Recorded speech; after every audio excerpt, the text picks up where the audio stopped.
अस्सलाम वालेकुम। मैं आपका इंग्लिश मेंटोर मोहम्मद शरीफ। क्या आप स्टूडेंट हैं और पार्ट्स ऑफ स्पीच को लेकर परेशान हैं?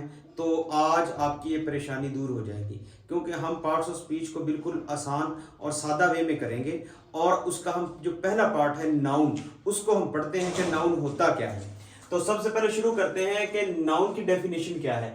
A noun is a word that names a person, place, thing और आइडिया इज कॉल्ड नाउन।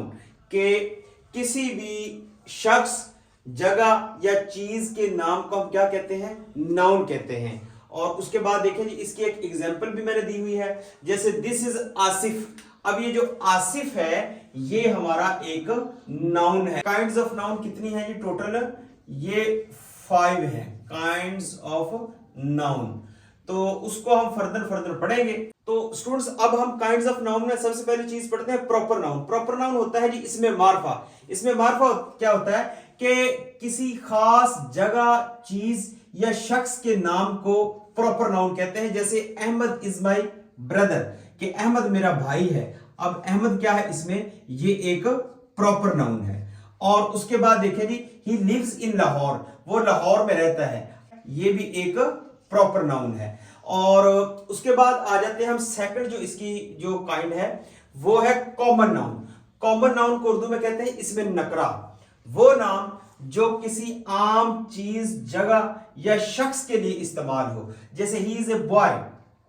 अब देखें कि इधर अगर अहमद आया है तो ये प्रॉपर नाउन है। क्यों? क्योंकि ये कोई खास नाम है, अहमद किसी खास शख्स का नाम है।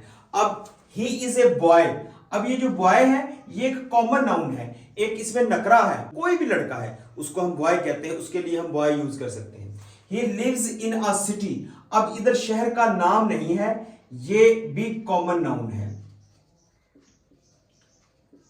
Common noun. और इसको भी आप देख लें, ये भी कॉमन नाउन है। तो अब देखें कि ही इज ए बॉय, वो एक लड़का है। अगर लड़के का नाम होता जैसे ही इज ए अहमद, तो फिर ये प्रॉपर नाउन होना था। लेकिन अब ये क्या है? कॉमन नाउन है, क्योंकि लड़का वाज़ेह नहीं है, पता नहीं कौन सा लड़का है। He lives in a city, वो एक शहर में रहता है। अब जो सिटी है, सिटी का अगर नाम यहां पे आ जाता जैसे लाहौर, कराची या इस तरह कोई और शहर, तो फिर ये हो जाना था प्रॉपर नाउन। लेकिन अब ये है कॉमन नाउन। उसके बाद आ जाए जी एब्स्ट्रैक्ट नाउन। एब्स्ट्रैक्ट नाउन कहते हैं ख्याल या जज्बे का जो नाम, जो नाउन होता है उसको हम क्या कहते हैं? Abstract noun. जैसे वो नाउन जो किसी ख्याल, एहसास या खसूसियत के बारे में बताए।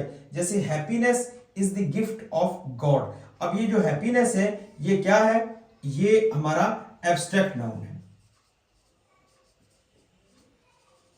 Abstract noun. एब्स्ट्रैक्ट नाउन के बारे में आप इसको आम अल्फाज में ऐसे समझ सकते हैं कि कोई ऐसा ख्याल या आइडिया जिसको हम छू ना सकते हो। जैसे he is a very handsome boy. अब हैंडसम को हम टच नहीं कर सकते, छू नहीं सकते, उसको इसको फील किया जाता है, तो ये एब्स्ट्रैक्ट नाउन होता है। कलेक्टिव नाउन, इसमें मजमुआ। इसमें मजमुआ क्या होता है? ऐसा नाउन जो किसी ग्रोह को जाहिर करे। जैसे he is in the 10th class. अब ये जो क्लास है ये एक ग्रुप का नाम है, एक ग्रुप है। ये जो लफ्ज होता है ये ग्रुप होता है, ना कि इसको ग्रुप नहीं पढ़ते, ग्रुप होता है, ग्रुप। तो ये एक ग्रुप को जाहिर कर रहा है, ऐसा नाउन जो किसी ग्रोह को जाहिर करे। जैसे is in the 10th class. अब जो क्लास है ये हमारा कलेक्टिव नाउन है और वाहिद का तस्वर देता है। इसको हम क्लासेस तो नहीं कह रहे, क्लास ही कह रहे हैं। तो ये एक वाहिद यानी सिंगुलर को शो करता है, लेकिन ये होता प्लूरल है। Material noun. मटेरियल नाउन क्या है जी? मादे से मुतल्लिक। जैसे वो नाउन जो किसी चीज की मादी हालत को बयान करे। जैसे ही ड्रिंक्स वाटर। अब ये जो वाटर है ये क्या है हमारा? ये मटेरियल नाउन है। तो स्टूडेंट्स, उम्मीद है कि आपको समझ आ गई होगी। अगर आपने पार्ट्स ऑफ स्पीच के डेफिनेशन वाला मेरा लेक्चर, इससे जो पहले हमने पढ़ा है, वो आपने नहीं देखा तो आप काइंडली वो देख लें। और अगर आपको कोई प्रॉब्लम हो तो आप मुझे कमेंट करके पूछ सकते हैं। अल्लाह हाफिज़।